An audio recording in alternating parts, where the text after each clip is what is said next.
ಯಾವೊಂದು ಪದ್ಯವನ್ನ ಪೂರ್ಣಗೊಳಿಸಿದ್ವಿ. ಹೌದಾ? ಯಾವ ಪದ್ಯ ಅದು? ಯಾವ ಪದ್ಯ ಪೂರ್ಣಗೊಳಿಸಿದ್ವಿ? ಭರತ ಭೂಮಿ ನನ್ನ ತಾಯಿ ಹಾಗೂ ಕೈ ಬರಹ, ಅದರ ಪ್ರಶ್ನೋತ್ತರಗಳನ್ನು ಸಹ ನಾವೀಗಾಗಲೇ ಪೂರ್ಣಗೊಳಿಸಿದ್ವಿ. ಈಗ ಪಾಠ 5 ಅನ್ನದಾತ. ಆ ಅನ್ನದಾತ ಒಂದು ಪದ್ಯವನ್ನ ಪ್ರಾರಂಭಿಸುವ ಮುನ್ನ ಒಂದು ಚಿಕ್ಕ ಪ್ರಾರ್ಥನೆಯನ್ನ ಮಾಡೋಣ. ಸರಿ, ನಿಮ್ಮ ಕಣ್ಣುಗಳನ್ನ ಮುಚ್ಚಿ ನನ್ನೊಟ್ಟಿಗೆ ಪ್ರಾರ್ಥನೆಯನ್ನ ಹೇಳಿ ವಿದ್ಯಾರ್ಥಿಗಳೇ. ಸರಸ್ವತಿ ನಮಸ್ತುಭ್ಯಂ ವರದೆ ಕಾಮರೂಪಿಣಿ ವಿದ್ಯಾರಂಭಂ ಕರಿಷ್ಯಾಮಿ ಸಿದ್ಧಿರ್ಭವತು ಮೇ ಸದಾ. ನಿಧಾನವಾಗಿ ನಿಮ್ಮ ಕಣ್ಣುಗಳನ್ನ ತೆರೆಯಿರಿ ವಿದ್ಯಾರ್ಥಿಗಳೇ. ನಾವು ಪ್ರತಿಯೊಂದು ವಿಡಿಯೋವನ್ನ ಮಾಡೋ ಮುಂಚೆ ಎಲ್ಲ ಶಿಕ್ಷಕರು ಶ್ಲೋಕಗಳನ್ನ ಹೇಳ್ತೀವಿ. ಕೆಲವೊಂದು ಅದೇ ಪುನರಾವರ್ತಿತವಾಗ್ತಾ ಇದ್ದಾವೆ, ಕೆಲವೊಬ್ರು ಹೊಸ ಹೊಸ ಒಂದು ಶ್ಲೋಕಗಳನ್ನ ಹೇಳ್ತಾ ಇದ್ದಾರೆ ವಿದ್ಯಾರ್ಥಿಗಳೇ. ನೀವು ಅವುಗಳನ್ನೆಲ್ಲ ಸಂಗ್ರಹಿಸಬೇಕು. ಸಂಗ್ರಹಿಸಿ ಅವುಗಳನ್ನ ಕಂಠಪಾಠ ಮಾಡಬೇಕು. ಕಂಠಪಾಠ ಅಂದ್ರೆ ಬಾ ಹ್ಯಾಟ್ ಮಾಡಬೇಕು. ಯಾವುದೇ ಒಂದು ಒಳ್ಳೆ ಕೆಲಸ ಮಾಡುವಾಗ ದೇವರನ್ನ ಆರಾಧಿಸೋದು ನಮ್ಮ ಒಂದು ವಾಡಿಕೆ. ಆಯ್ತಾ ವಿದ್ಯಾರ್ಥಿಗಳೇ? ಅವುಗಳನ್ನ ನಿಮ್ಮ ಈ ಪಾಠದೊಂದಿಗೆ ಆ ಒಂದು ಶ್ಲೋಕವನ್ನು ಸಹ ನೀವು ಕಂಠಪಾಠ ಮಾಡಿ. ಆಯ್ತಾ? ಒಟ್ಟೊಟ್ಟಿಗೆ 2 ಕೆಲಸಗಳನ್ನ ಮಾಡ್ದಂಗಾಯ್ತು ಅಲ್ಲ? ಸರಿ, ಇಂದು ನಾವು ಕನ್ನಡ ಪಾಠ 5 ಅನ್ನದಾತ. ಅನ್ನದಾತ ಅಂದ್ರೆ ಯಾರು? ಅನ್ನದಾತ ಅಂದ್ರೆ ಯಾರು? ಯಾರಪ್ಪ? ಅಮ್ಮ, ಅನ್ನಪೂರ್ಣೇಶ್ವರಿ ಅಮ್ಮ. ನಮ್ಮ ಮನೆಯ ಅನ್ನಪೂರ್ಣೇಶ್ವರಿ ನಮ್ಮ ಅಮ್ಮ. ಹೌದಾ? ಹಸಿವು ಅಂತ ಬರೋವಾಗ್ಲೇನೆ ಇನ್ನೂ ಪಚ್ಚಲು ಒಳಗಡೆ ಒಂದು ಕಾಲು ಹೊರಗಡೆ ಒಂದು ಕಾಲು ಇರುತ್ತೆ. ಅವಾಗ್ಲೇ ಅಮ್ಮ ಹಸಿವು ಅಂದ ತಕ್ಷಣ ಅವರಲ್ಲಿ ರೆಡಿ ಮಾಡಿಟ್ಟಿರ್ತಾರೆ. ಅದಕ್ಕಾಗಿ ನಾವೇನನ್ನೋದು ತಾಯಿಗೆ, ನಾವಷ್ಟೇ ಅಲ್ಲ, ನಮ್ಮ ಮನೆಯಲ್ಲಿ ಇರ್ತಕ್ಕಂಥ ಎಲ್ಲ ಸದಸ್ಯರ ಒಂದು ಹಸಿವನ್ನು ನೀಗಿಸೋರು ಅಮ್ಮ. ಅದಕ್ಕಾಗಿ ಅವರಿಗೆ ಮನೆಯ ಅನ್ನಪೂರ್ಣೇಶ್ವರಿ ಅಂತ ಕರೀತಾರೆ. ಹೌದಾ? ಅಡುಗೆ ಮಾಡೋರು ಅವರೇ ತಾನೆ, ಅದಕ್ಕಾಗಿ ಅನ್ನಪೂರ್ಣೇಶ್ವರಿ. ಆಮೇಲೆ ಯಾವ್ಯಾವ ಒಂದು ಪದಾರ್ಥಗಳನ್ನ ಎಷ್ಟೆಷ್ಟು ನಾವು ಬಳಸಬೇಕು, ಎಷ್ಟೆಷ್ಟು ನಮ್ಮ ದೇಹಕ್ಕೆ ಅವಶ್ಯಕತೆ ಇದೆ ಅನ್ನೋದು ಅಮ್ಮನಿಗೆಲ್ಲ ಚೆನ್ನಾಗಿ ಗೊತ್ತು. ಡಾಕ್ಟರ್ ಲಿಸ್ಟ್ ಕೊಟ್ಟಾದ್ಮೇಲೆ ಹೇಳ್ತಾರೆ. ಅವರೆಲ್ಲ ಏನು ಮಾಡ್ತಾರೆ, ಫಸ್ಟ್ ಎಲ್ಲ ಚೆಕ್ ಆದಮೇಲೆ, ಮೀನ್ಸ್ ಬ್ಲಡ್ ಚೆಕ್ ಇದೆಲ್ಲ ಆದಮೇಲೆ ಡಯಾಗ್ನೋಸ್ ಮಾಡ್ತಾರೆ. ಆದರೆ ನಮಗೇನು, ನಮ್ಮ ದೇಹಕ್ಕೆ ಏನು ಕಡಿಮೆ, ಅಮ್ಮ ನನ್ನ ಕಾಲು ನೋಯ್ತಾ ಇದೆ ಅಂತಂದ್ರೆ ಅಮ್ಮ ಅಲ್ಲಿ ಆ ಒಂದು ಊಟದೊಳಗೆ ಒಂದು ಅಂಶವನ್ನು ಜಾಸ್ತಿ ಮಾಡಿ ನಿಮ್ಗೆ ಕೊಡ್ತಾರೆ. ಯಾಕಪ್ಪ? ಹಾಲು ಜಾಸ್ತಿ ಕುಡೀನಿ. ಹಾಗಾದ್ರೆ ಹಾಲು ಕುಡಿಯೋದೇ ಇಲ್ಲ, ಅದಕ್ಕಾಗಿ ಮತ್ತೆ ನಿಂಗೆ ಅಲ್ಲಿ ಏನಾಗ್ತೈತಿ, ಕ್ಯಾಲ್ಸಿಯಂ ಕಡಿಮೆ ಆಗ್ತದೆ, ಕಾಲು ನೋವು ಬರ್ತಾವ ಅಂತ ಹೇಳ್ತಾರೆ ಅಲ್ಲ? ನಮ್ಮ ಮನೆಯ ವೈದ್ಯರು ಸಹ ನಮ್ಮಮ್ಮ. ಸರಿ, ಅಮ್ಮನ ಬಗ್ಗೆ ಎಷ್ಟು ಹೇಳಿದ್ರು ಕಡಿಮೆನೇ. ನಾವೀಗ ಅನ್ನದಾತ. ಅನ್ನದಾತ ಅಂದ್ರೆ ಯಾರು ಅಂತ ಹೇಳಿದೆ? ನಾನು ಹೇಳೇ ಇಲ್ಲ ಅನ್ನದಾತ ಯಾರು ಅಂತ ಹೇಳಿ. ನಿಮ್ಮನ್ನ ಕೇಳ್ತಾ ಇರೋದು, ಅನ್ನದಾತ ಯಾರು? ರೈತ. ಅನ್ನದಾತ ಅಂದ್ರೆ ರೈತ. ಹೌದಾ? ಯಾಕೆ ನಾವು ರೈತ ಅಂತ ಹೇಳ್ತೀವಿ? ಒಂದು ಅವ್ರದ್ದು ವೃತ್ತಿ, ಆ ವೃತ್ತಿಯನ್ನು ಮಾಡ್ತಿರೋದ್ರಿಂದ ಅವರಿಗೆ ರೈತ ಅಂತ ಹೆಸರು. ಉಪ್ಪರಿಗೆ ಮನೆಯವರಾದರೂ ಉಪ್ಪಿಲ್ಲದ ಊಟ ಮಾಡಲಾರರು. ಅವ್ರು ಎಷ್ಟೇ ದೊಡ್ಡ ಮನೆಯಲ್ಲಿರಲಿ, ಅವ್ರು ಉಪ್ಪಿಲ್ಲದ ಊಟ ಮಾಡೋಕ್ಕೆ ಸಾಧ್ಯನಾ? ಇಲ್ಲ.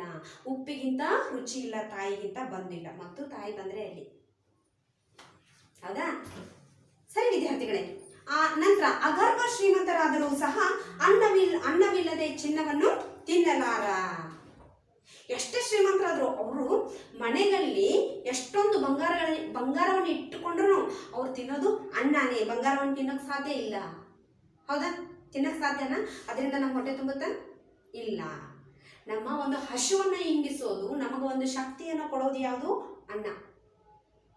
ಆ ಅನ್ನವನ್ನ ದುಡಿದು ನಮಗೆಲ್ಲ ಅಂದ್ರೆ ಜಗಕ್ಕೆಲ್ಲ ಹಂಚುವವರು ಅನ್ನದಾತ, ಅವರೇ ರೈತ. ತನ್ನ ಬೆವರಿನ ಫಲ, ತಾನೇನು ಹೊಲದಲ್ಲಿ ಮಳೆ ಬಿಸಿಲು ಗಾಳಿಗೆ ಅಂಜದೆ ದುಡಿದು ತನ್ನ ಬೆವರಿನ ಫಲವನ್ನು ಜಗಕ್ಕೆಲ್ಲ ಹಂಚ್ತಾನಲ್ಲ, ಅವನೇ ರೈತ. ಅವನೇ ನಮ್ಮೆಲ್ಲರ ಅನ್ನದಾತ. ಯಾರೇನೇ ಮಾಡ್ತಾ ಇರಲಿ, ತನ್ನ ಒಂದು ವೃತ್ತಿಯನ್ನು ತಾನು ಮಾಡ್ತಾ ಇರೋದಕ್ಕಾಗಲಿ, ಯಾರು ರಾಜಕೀಯ ಅಲ್ಲಾಯ್ತಂತೆ ಇಲ್ಲಾಯ್ತಂತೆ, ಅವ್ರು ಹಂಗೆ ಮಾಡಿದ್ರಂತೆ ಇವ್ರು ಹಿಂಗೆ ಮಾಡಿದ್ರು, ಇಲ್ಲಿ ಯುದ್ಧ ಆಯ್ತಂತ, ಯಾರೇನೇ ಮಾಡ್ತಾ ಇದ್ರು ತನ್ನ ಕಾಯಕವನ್ನು ಅವನು ಏನು ಮಾಡ್ತಾ ಇರ್ತಾನೆ, ಮಾಡ್ತಾ ಇರ್ತಾನೆ. ಅದಕ್ಕಾಗಿ ಅವ್ರಿಗೆ ಏನನ್ನೋದು ಕಾಯಕ ಯೋಗಿ. ಅವರಿಗೆ ಜಗತ್ತಿನ ಆಗು ಹೋಗುಗಳ ಬಗ್ಗೆ ಯೋಚನೆ ಇರಂಗಿಲ್ಲ. ಆಹಾರ ಬೆಳಿಬೇಕು, ಓ ಮಳೆ ಆಯ್ತು, ನಾ ಭೂಮಿಯನ್ನ ಸಿದ್ಧಗೊಳಿಸ್ಕೋಬೇಕು, ನಾ ಬೀಜ ಹಾಕಬೇಕು, ನಾ ಬೆಳೆ ಬೆಳಿಬೇಕು. ಈಗ ನನ್ನ ಪೈರು ಏನಾಗಿದೆ, ಪಕ್ವವಾಗಿದೆ, ನಾ ಅದನ್ನ ರಾಶಿ ಮಾಡಬೇಕು, ನಾ ಅದನ್ನ ತಗೊಂಡು ಹೋಗಿ ಏನ್ ಮಾಡಬೇಕು, ಮಾರಾಟ ಮಾಡಬೇಕು. ಅನ್ನೋದೊಂದೇ ರೈತನಿಗೆ ಗುರಿಯಾಗಿರ್ತೈತಿ, ಬೇರೆ ಯಾವುದೂ ಇರೋದಿಲ್ಲ ಆ ಸಮಯದಲ್ಲಿ. ಅದಕ್ಕಾಗಿನೇ ರೈತನನ್ನ ಏನನ್ನೋದು ಜಗದ ಅನ್ನದಾತ ಅಂತ ಹೇಳೋದು. ಒಂದ್ ವೇಳೆ ರೈತರು ದುಡಿಯೋದಿಲ್ಲ, ಮಳೆ ಗಾಳಿಗೆ ಅಂಜಿ ಮನೇಲಿ ಕುತ್ಕೊಂಡಿದ್ರೆ ಏನಾಗ್ತಾ ಇತ್ತು? ಇಲ್ಲ, ನಾವು ಫ್ಯಾಕ್ಟ್ರಿಗೆ ಹೋಗ್ತೀವಿ, ನಾವು ಆ ಕೆಲಸ ಈ ಕೆಲಸ ಮಾಡ್ತೀವಿ, ನಾವು ಹೊಲಕ್ಕೆ ಹೋಗಕ್ಕೆ ಆಗೋದಿಲ್ಲ, ಅಷ್ಟೊಂದು ಮಳೆ ಸುರಿತಾ ಇರ್ತೈತಿ, ನಾವ್ಯಾಕಲ್ಲಿ ಹೋಗ್ಬೇಕು, ಚಳಿ ಇರ್ತೈತಿ, ನಾನು ಹೋಗಲ್ಲಿ ಹೊಲದೊಳಗೆ ನೀರು ಹಾಕ್ಬೇಕಲ್ಲ, ಬೀಜ ಹಾಕಬೇಕು, ಮಳೆ ಗಾಳಿಗಾಗಿ ಇರುತ್ತೆ, ಬೀಜ ಹಾಕಬೇಕು. ಆಮೇಲೆ ಕರೆಂಟ್ ಯಾವಾಗೋ ಕರೆಂಟ್ ಕೊಡ್ತಿರ್ತಾರ. ಆ ಒಂದು ಕರೆಂಟ್ ಬಂದಂತಂದ್ರೆ ವಿದ್ಯುತ್ ಬಂದ ಸಮಯದಲ್ಲಿ ಹೋಗಿ ಹೊಲಗಳಿಗೆ ನೀರನ್ನು ಹಾಯಿಸ್ಬೇಕು. ಓಪ್ಪ ನಂಗೆ ನಿದ್ದೆ ಬಂದಿದೆ ಅಂತ ಹೇಳ್ತೀವಿ, ಏನಪ್ಪ ಅಭ್ಯಾಸ ಮಾಡೋದಿಲ್ಲ, ನಂಗೆ ನಿದ್ದೆ ಬಂದಿದೆ ಅಂತ ಹೇಳ್ತೀವಿ. ಆ ರೀತಿಯಾಗಿ ರೈತ ನನಗೂ ನಿದ್ದೆ ಬಂದಿದೆ ಅಂತ ಮಲಗಿಬಿಟ್ರೆ ಆ ಒಂದು ವಿದ್ಯುತ್ ಬಂದ ಸಮಯದಲ್ಲಿ ಹೊಲಗಳಿಗೆ ನೀರು ಹಾಯಿಸಲು ಆಗುವುದಿಲ್ಲ. ಎಲ್ಲರ ತರ ಅವರು ಕೈ ಚೆಲ್ಲಿ ಕೂತ್ರೆ ನಮ್ಗೆ ಅನ್ನ ಸಿಗೋದಿಲ್ಲ. ಇಷ್ಟೆಲ್ಲ ಒಂದು ಮಹತ್ವಪೂರ್ಣವಾದ ಒಂದು ವ್ಯಕ್ತಿತ್ವ ರೈತಂದು.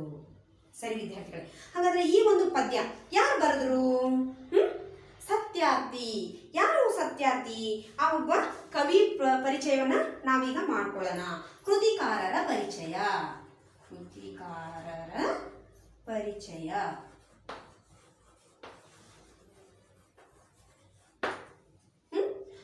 ಅತ್ಯುತ್ತಮವಾದಂತಹ ಒಂದು ಗೌರವಯುತವಾದಂತಹ ಒಂದು ವೃತ್ತಿ ರೈತ ವೃತ್ತಿ, ಕೃಷಿ ಅಂತ ಹೇಳ್ತೀವಿ. ಹೆಸರೇನು? ಕವಿಗಳು ಯಾರು? ಕವಿಗಳು ಯಾರು? ಚನ್ನಬಸಪ್ಪ ಹೊಸಮನಿ. ಯಾರು? ಚನ್ನಬಸಪ್ಪ ಹೊಸಮನಿ. ಹೌದಾ? ಕಾವ್ಯನಾಮ. ಇವ್ರ ಕಾವ್ಯನಾಮ ಯಾವುದು? ಸತ್ಯಾರ್ಥಿ. ಸತ್ಯಾರ್ಥಿ. ಬಸವಣ್ಣನವರ ಕಾವ್ಯನಾಮ ಯಾವುದು? ಅಂಕಿತ ನಾಮ. ಕೂಡಲ ಸಂಗಮ ದೇವ. ಅಕ್ಕ ಮಹಾದೇವಿ ಅವ್ರದ್ದು? ಅಕ್ಕ ಮಹಾದೇವಿ ಅವ್ರದ್ದು ಶ್ರೀ ಚನ್ನ ಮಲ್ಲಿಕಾರ್ಜುನ. ಹೌದಾ? ಯಾಕೆ ಇಟ್ಕೋತಾರೆ ಈ ಒಂದು ಕಾವ್ಯನಾಮವನ್ನ? ಕೆಲವೊಬ್ರು ತಮ್ಮದೇ ಹೆಸರನ್ನ ಬಳಸ್ಕೊಳಕ್ ಅವ್ರಿಗೆ ಇಷ್ಟ ಇರಂಗಿಲ್ಲ.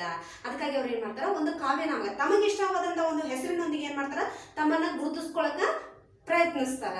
ತಮಗೆ ಇಟ್ಟಂತಹ ಅಂಕಿತ ನಾಮವನ್ನ ಬಿಟ್ಟು ಅವರು ಬೇರೆ ಒಂದು ನಾಮವನ್ನ ಬಳಸ್ಕೋತಾರ. ಇಲ್ಲಿ ಅಂಕಿತ ನಾಮ ಅಂದ್ರೆ ಏನು ವಿದ್ಯಾರ್ಥಿಗಳೇ? ನಮ್ಮ ವ್ಯವಹಾರಕ್ಕಾಗಿ ಗುರುತಿಗಾಗಿ ಇಟ್ಕೊಂತಂದ ಒಂದು ಹೆಸರು. ಅಪ್ಪ ಅಮ್ಮ ನಮ್ಗೊಂದು ಹೆಸರು ಕೊಟ್ಟಾರಲ್ಲ, ಆ ಒಂದು ಹೆಸರನ್ನ ನಾವು ಬೇಡಪ್ಪ, ನನ್ಗೆ ಈ ಹೆಸರು ಯಾಕೋ ಬೇಡ, ನಾ ಬೇರೆ ಒಂದು ಹೆಸರಿಂದ ಬರಿತೀನಿ ಅಂತ ಹೇಳಿ ಬರಿಬಹುದು. ಅದಕ್ಕೆ ನಾವೇನಂತ ಹೇಳ್ತೀವಿ? ಅಂಕಿತ ನಾಮ. ಆ ಒಂದು ಕಾವ್ಯನಾಮ ಅಂತಲೂ ಹೇಳ್ಬೋದು ಅಥವಾ ಅಂಕಿತ ನಾಮನ ಅಂತ ಹೇಳಬಹುದು. ಸರಿ, ಜನನ. ಇವ್ರ ಜನನ ಯಾವಾಗಾಯ್ತು? ಸತ್ಯಾರ್ಥಿ ಇವರ ಜನನ ಯಾವಾಗಾಯ್ತು? 1938. ಸ್ಥಳ ಯಾವುದು? ಸ್ಥಳ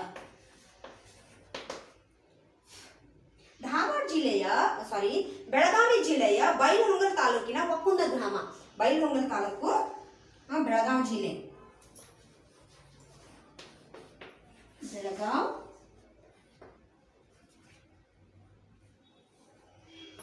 ಜಿಲ್ಲೆಯ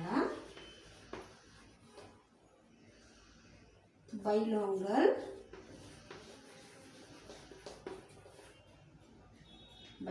ತಾಲೂಕಿನ ಒಕ್ಕುಂದ ಗ್ರಾಮ.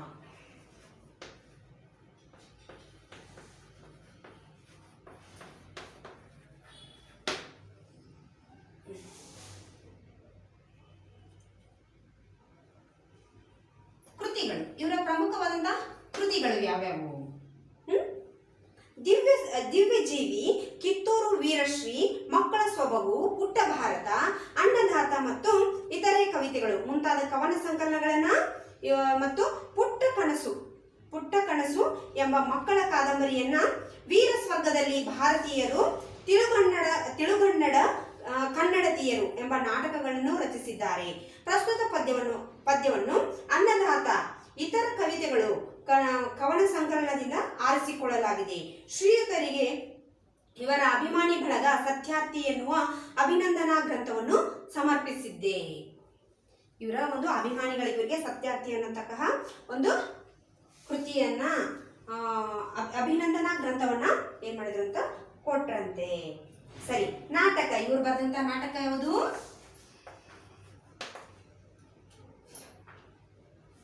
ವೀರ ಸ್ವರ್ಗದಲ್ಲಿ ಭಾರತೀಯರು. ವೀರ ಸ್ವರ್ಗದಲ್ಲಿ ಭಾರತೀಯರು. ಮತ್ತೊಂದು ತಿರುಳ್ಗನ್ನಡ. ತಿರುಳ್ಗನ್ನಡ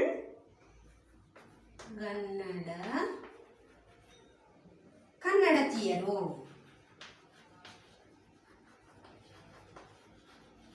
ತಿರುಳ್ಗನ್ನಡ ಕನ್ನಡತಿಯರು. ಮತ್ತೆ ಕವನ ಸಂಕಲನಗಳು.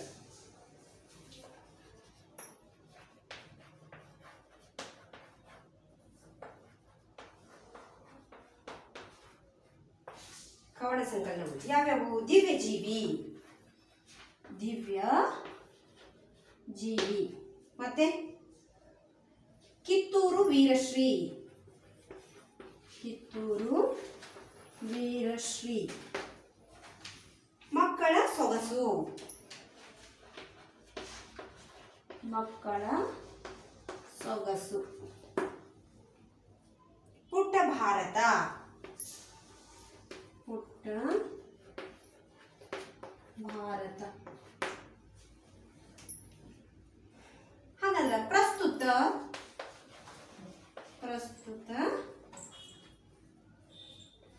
ಕವಿತೆಯನ್ನ ಯಾವುದರಿಂದ ಆಯ್ದುಕೊಳ್ಳಲಾಗಿದೆ? ಅನ್ನದಾತ ಮತ್ತು ಇತರ ಕವಿತೆಗಳು ಕವನ ಸಂಕಲನದಿಂದ ಆರಿಸಿಕೊಳ್ಳಲಾಗಿದೆ. ಅನ್ನದಾತ ಮತ್ತು ಇತರ ಕವಿತೆಗಳು. ಇತರ ಕವಿತೆಗಳು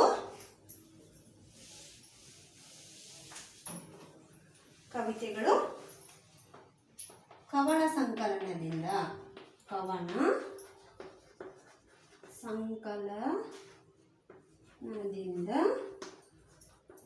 ಆಯ್ದುಕೊಳ್ಳಲಾಗಿದೆ.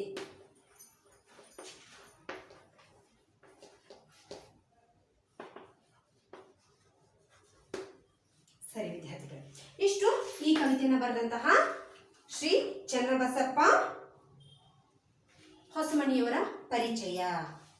ಮೊದಲಿಗೆ ಪದ್ಯದ ಹೆಸರನ್ನ ಹಾಕಬೇಕು, ತಲೆಬರಹ, ತದನಂತರ ಕವಿ ಪರಿಚಯವನ್ನ ಬರಿಬೇಕು, ಅದರ ನಂತರ ಪದಗಳ ಅರ್ಥಗಳನ್ನ ಬರಿಬೇಕು. ವಿದ್ಯಾರ್ಥಿಗಳೇ, ನಿಮ್ಮ ಪಠ್ಯಪುಸ್ತಕದಲ್ಲಿ ಕೊಡಲಾಗಿದೆ.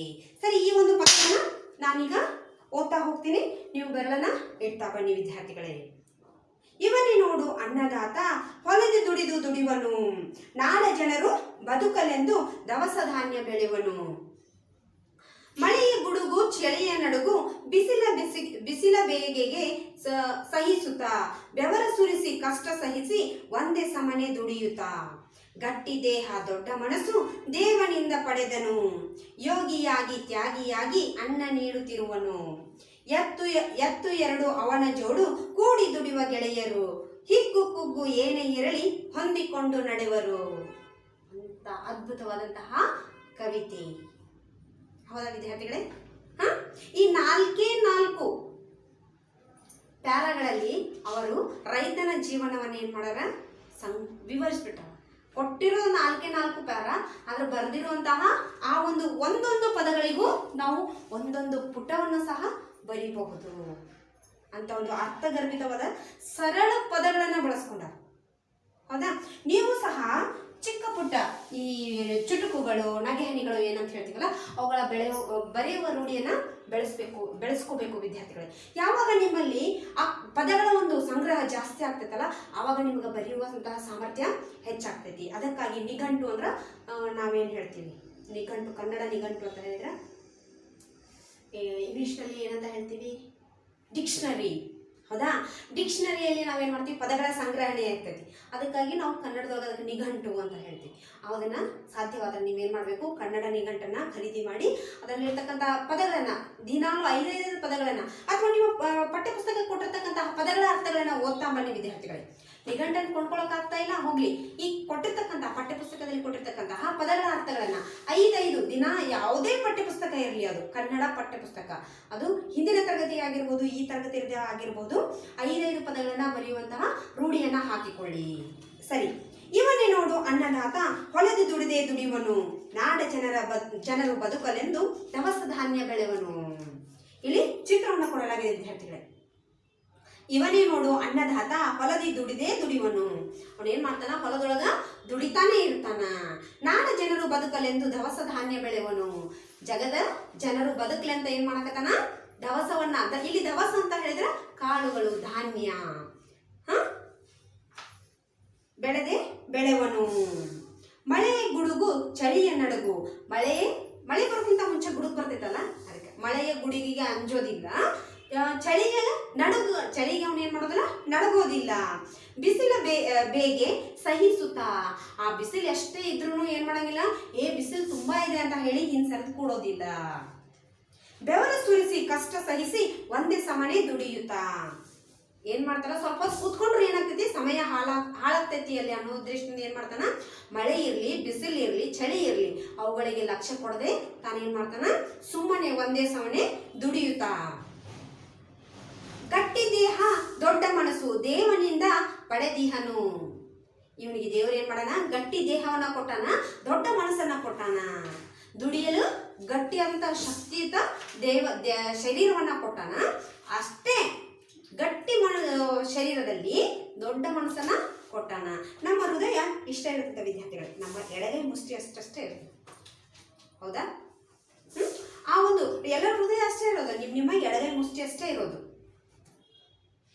ಅದರಲ್ಲಿರ್ತಕ್ಕಂತಹ ದೊಡ್ಡ ದೊಡ್ಡ ಯೋಚನೆಗಳು, ಅವುಗಳೇನು, ದೊಡ್ಡ ಮನಸ್ಸು ಅಂತ ಹೇಳ್ತೀವಿ ನಾವು. ಯೋಗಿಯಾಗಿ ತ್ಯಾಗಿಯಾಗಿ ಅನ್ನ ನೀಡುತ್ತಿರುವನು. ಯೋಗಿಯಾಗಿ ಅಂತ ಹೇಳಿದ್ರೆ, ಯೋಗಿ ಅಂತ ಯಾರಿಗೆ ಹೇಳ್ತೀವಿ, ಸನ್ಯಾಸಿ. ತ್ಯಾಗಿ ಅಂತ ಹೇಳಿದ್ರೆ ಸನ್ಯಾಸಿ, ಎಲ್ಲವನ್ನು ತ್ಯಾಗ ಮಾಡಿದವರು, ಎಲ್ಲವನ್ನು ಅರ್ಥಕೊಂಡಿರ್ತಾರ. ಆದ್ರೆ ಅವ್ರೇನ್ ಮಾಡ್ತಾರ, ನನಗೆ ಯಾವುದು ಬೇಕು ಅಂತ ಹೇಳಿ ಅವರಲ್ಲಿ ಆಶಾಭಾವನೆ ಇರೋದಿಲ್ಲ, ಏನು ಬೇಡ ಅಂತ ಹೇಳಿ ಬಿಟ್ಟಿರ್ತಾರೆ. ಈಗ ವೈರಾಗ್ಯ ನಿಧಿ ಅಂತ ಹೇಳ್ತಾರೆ ಯಾರನ್ನ, ಅಕ್ಕ ಮಹಾದೇವಿಯರನ್ನ ವೈರಾಗ್ಯ ನಿಧಿ ಅಂತ ಹೇಳ್ತಾರೆ. ಯಾಕೆ, ಅವರು ಯಾವುದೇ ರೀತಿ, ಈಗ ಹೆಣ್ಮಕ್ಳು ಅಂದ ತಕ್ಷಣ ಆಭರಣಗಳು, ಶೃಂಗಾರ, ಅಲಂಕಾರ ಪ್ರಿಯರು ಹೆಣ್ಮಕ್ಳು. ಆದ್ರೆ ಅವರು ಈ ಜಗದ ಯಾವುದೇ ರೀತಿಯಾದಂತಹ ಮೋಹ ನನಗೆ ಬೇಡ ಅಂತ ಹೇಳಿ ಅವ್ರು ಏನ್ ಮಾಡಿದ್ರು, ಯಾವುದೇ ರೀತಿಯಾದಂತಹ ಆಭರಣಗಳನ್ನಾಗ್ಲಿ ಏನನ್ನೂ ಅವರು ಧರಿಸ್ತಾ ಇರಲಿಲ್ಲ. ಅದಕ್ಕಾಗಿ ಅವ್ರಿಗೆ ವೈರಾಗ್ಯ ನಿಧಿ ಅಂತ ಕರೀತಾರೆ, ಅಕ್ಕ ಮಹಾದೇವಿಯವರಿಗೆ. ಸರಿ. ಯೋಗಿಯಾಗಿ ತ್ಯಾಗಿಯಾಗಿ ಅನ್ನ ನೀಡುತ್ತಿರುವನು. ನಾನಿಷ್ಟೆಲ್ಲ ಮಳೆ ಚಳಿ ಬಿಸಿಲು ಅನ್ನೋದ ನಾನು ದುಡ್ದಿನಿ, ನಾ ಇವುಗಳನ್ನ ಯಾಕೆ ಇನ್ನೊಬ್ಬರಿಗೆ ಕೊಡ್ಲಿ ಅಂತ ಹೇಳಿ ರೈತ ಯೋಚನೆ ಮಾಡಿದ್ರೆ ಏನಾಗ್ತಾ ಇತ್ತು, ನಮಗ ಆಹಾರ ಸಿಗ್ತಾ ಇರಲಿಲ್ಲ. ಅವ ಏನ್ ಮಾಡ್ತಾನ, ತ್ಯಾಗಿಯಾಗಿ ಅದನ್ನ ನೀಡ್ತಾ ಇರ್ತಾನ. ಅನ್ನ ನೀಡುತ್ತಿರುವನು. ಎತ್ತು ಎರಡು ಇವನ ಜೋಡು, ಕೂಡಿ ದುಡಿಯುವ ಗೆಳೆಯರು, ಹಿಗ್ಗು ಕುಗ್ಗು ಏನೇ ಇರಲಿ ಹೊಂದಿಕೊಂಡು ನಡೆವರು. ಇವನ ಒಂದು ಆಪ್ತ ಸ್ನೇಹಿತರು ಯಾರು ಅಂದ್ರೆ ಎತ್ತು. ಕೂಡಿ ದುಡಿಯುವ ಗೆಳೆಯರು, ಅವನೊಟ್ಟಿಗೆ ಅವನ ಭುಜಕ್ಕೆ ಭುಜ ಕೊಟ್ಟು ದುಡಿಯುವಂತಹ ಗೆಳೆಯರು ಯಾರು, ಎತ್ತುಗಳು. ಹಿಗ್ಗು ಕುಗ್ಗು ಏನೇ ಇರಲಿ ಹೊಂದಿಕೊಂಡು ನಡೆವರು. ಅದೇನೇ ಇರಲಿ, ಹಿಗ್ಗಿರ್ಲಿ ಕುಗ್ಗಿರ್ಲಿ, ರೈತ ಬಿಸಿಲಲ್ಲಿ ಕೆಲಸ ಮಾಡ್ತಾ ಇದ್ರ, ಆ ಎತ್ತುಗಳು ಅವನ ಜೊತೆಗೆ ಕೆಲಸ ಮಾಡ್ತಾ ಇರ್ತಾವ. ಅವ್ನು ಮಳೆಯಲ್ಲಿ ಕೆಲಸ ಮಾಡ್ತಾ ಇದ್ರ, ಅವನ ಜೊತೆಗೆ ಮಳೆಯಲ್ಲೇನೆ ಕೆಲಸ ಮಾಡ್ತಾವ. ನೀವು ನೋಡಿರ್ಬೋದು ವಿದ್ಯಾರ್ಥಿಗಳೇ, ನೀವು ಕೃಷಿ ಒಂದು ಸಂಬಂಧಪಟ್ಟಂತಹ ಮನೆಯವರಿಂದ ಅಂದ್ರೆ ಆ ಒಂದು ಮನೆತನದಿಂದ ಬಂದಿದ್ರೆ ಗೊತ್ತಾಗುತ್ತೆ ನಿಮ್ಗೆ. ಹೊಲದಲ್ಲಿ ಮಳೆ ಬಂದ ಸಮಯದಲ್ಲಿ ಎತ್ತುಗಳನ್ನ ನಿಲ್ಲಿಸಿ ಅವುಗಳ ಬಾಜು ಏನ್ ಮಾಡ್ತಾರ, ಅವ್ರ ಪಕ್ಕಕ್ಕೆ ಆ ಒಬ್ಬ ರೈತ ನಿಲ್ತಾನ ಅಲ್ಲಿ. ಯಾಕಂತಂದ್ರೆ ಆ ಒಂದು ಎತ್ತುಗಳಿಗೆ ಬಡದಂತ ನೀರು ಅವನಿಗೆ ಬಡಿಯೋದಿಲ್ಲ, ಆ ಎತ್ತುಗಳ ಪಕ್ಕಕ್ಕೆ ಹೋಗಿ ನಿಂತ್ಕೊಂಡ ಅಂತ ಹೇಳಿದ್ರೆ ಅದು ಬಡಿಯೋದಿಲ್ಲ. ಹೌದಾ, ನೋಡಿರ್ಬೋದು ನೀವೆಲ್ಲ. ನಂತರ ಹಿಗ್ಗು ಕುಗ್ಗು ಏನೇ ಇರಲಿ ಹೊಂದಿಕೊಂಡು ನಡೆಯುವರು. ಅದು ಸಂತೋಷನೇ ಇರಲಿ, ಅದೇನೋ ದುಃಖನೇ ಇರಲಿ, ಅವ್ರು ಏನ್ ಮಾಡ್ತಾರ, ಎತ್ತುಗಳು ಆ ರೈತನ ಒಂದು ಆಪ್ತ ಸ್ನೇಹಿತರು, ಹೊಂದಿಕೊಂಡು ನಡೀತಾ ಇರ್ತಾರೆ. ಅದಕ್ಕಾಗಿ ರೈತರೆಲ್ಲ ಏನ್ ಮಾಡ್ತಾರ, ಸೋಮವಾರ ದಿನವನ್ನ ಅಂದು ಎತ್ತುಗಳನ್ನ ಅವ್ರು ಏನ್ ಮಾಡೋದಿಲ್ಲ, ದುಡಿಮೆಗೆ ತೆಗೆದುಕೊಂಡು ಹೋಗೋದಿಲ್ಲ. ಅವುಗಳ ಮೈಗಳನ್ನು ಸ್ವಚ್ಛವಾಗಿ ತೊಳೆದು ಅವುಗಳ ಪೂಜೆ ಮಾಡಿ ಅವುಗಳಿಗೆ ಹಣ್ಣನ್ನು ಕೊಡ್ತಾರೆ. ಆ ಒಂದು ಕೆಲಸವನ್ನು ಮಾಡೋಕ್ಕಿಂತ ಮುಂಚೆ ರೈತರು ಊಟ ಮಾಡೋದಿಲ್ಲ. ಸೋಮವಾರ ದಿನ ಆ ಒಂದು ಬಸವಣ್ಣನ ವಾರ ಅಂತ ಹೇಳಿ ಆ ಒಂದು ರೂಢಿಯನ್ನು ಇಟ್ಕೊಂಡು ಬಂದಿದ್ದಾರೆ ವಿದ್ಯಾರ್ಥಿಗಳಿಗೆ. ಅದೇ ರೀತಿಯಾಗಿ ಬಸವ ಜಯಂತಿ ಇಂಥ ಒಂದು ಮಹತ್ವದ ದಿನಗಳಲ್ಲಿ ಏನು ಮಾಡ್ತಾರೆ, ಆ ಎತ್ತುಗಳನ್ನು ಹೊಣ್ಣುಗ್ಗಿ ಅಂತ ಆಚರಿಸ್ತಾರಲ್ಲ, ಕಾರು ಹುಣ್ಣಿಮೆಗಿಂತ ಮುಂಚೆ ಆ ಒಂದು ಹೊಣ್ಣುಗ್ಗಿ ಒಂದು ಸಂದರ್ಭದಲ್ಲಿ ಏನು ಮಾಡ್ತಾರೆ, ತನ್ನ ಎತ್ತುಗಳನ್ನು ತನ್ನಗೆ ದುಡಿಮೆಗೆ ಸಹಾಯ ಮಾಡಿದಂಥ ಎತ್ತುಗಳನ್ನು ಏನು ಮಾಡ್ತಾರೆ, ಶೃಂಗರಿಸಿ ಅವುಗಳಿಗೆ ಆಭರಣಗಳನ್ನು ಸಹ ಹಾಕ್ತಾರೆ. ಎತ್ತುಗಳಿಗೂ ಸಹ ಆಭರಣಗಳನ್ನು ಹಾಕಿ ಮೆರವಣಿಗೆಯನ್ನು ಮಾಡ್ತಾರೆ. ಅದು ಒಂದು ಸಂದರ್ಭ, ಅಂದರೆ ರೈತರಿಗೆ ಒಂದು ಖುಷಿಯನ್ನು ಕೊಡುವಂತಹ ಸಂದರ್ಭ ಅದು. ಸರಿ ವಿದ್ಯಾರ್ಥಿಗಳೇ, ನೀವು ನಿಮ್ಮ ಅಕ್ಕಪಕ್ಕ ಯಾರಾದರೂ ರೈತರಿದ್ದೀರ, ಅವ್ರು ಮಾಡ್ತಕ್ಕಂತಹ ಕೃಷಿಯ ಬಗ್ಗೆ ಅಥವಾ ಅವರು ಆ ಎತ್ತುಗಳ ಜೊತೆಗೆ ಇರ್ತಕ್ಕಂತಹ ಒಂದು ಸಂಬಂಧದ ಬಗ್ಗೆ ನೀವು ಒಂದು ಸ್ವಲ್ಪ ಗಮನ ಕೊಡಿ ವಿದ್ಯಾರ್ಥಿಗಳೇ. ಇನ್ನೊಂದು ಹೆಚ್ಚಿನ ಒಂದು ಮಾಹಿತಿಯ ಜೊತೆಗೆ ನಿಮ್ಮ ಎದುರಿಗೆ ಬರ್ತೀನಿ. ಅದಕ್ಕಿಂತ ಮುಂಚೆ ಈ ಪದ್ಯವನ್ನು ಮತ್ತೆ ಮತ್ತೆ ಓದಿ ರಾಗವಾಗಿ ಹಾಡಿ. ಮುಂದಿನ ತರಗತಿಯಲ್ಲಿ ನಾವೇನು ಮಾಡೋಣ, ಇಲ್ಲಿ ಕೊಟ್ಟಂತ ಅಭ್ಯಾಸಗಳನ್ನು ಪ್ರಶ್ನೋತ್ತರಗಳನ್ನು ಬಿಡಿಸೋಣ. ಮತ್ತೊಮ್ಮೆ ಆ ಹಾಡನ್ನು ಹಾಡೋಣ. ಅಲ್ಲಿವರೆಗೂ ಶುಭ ದಿನ.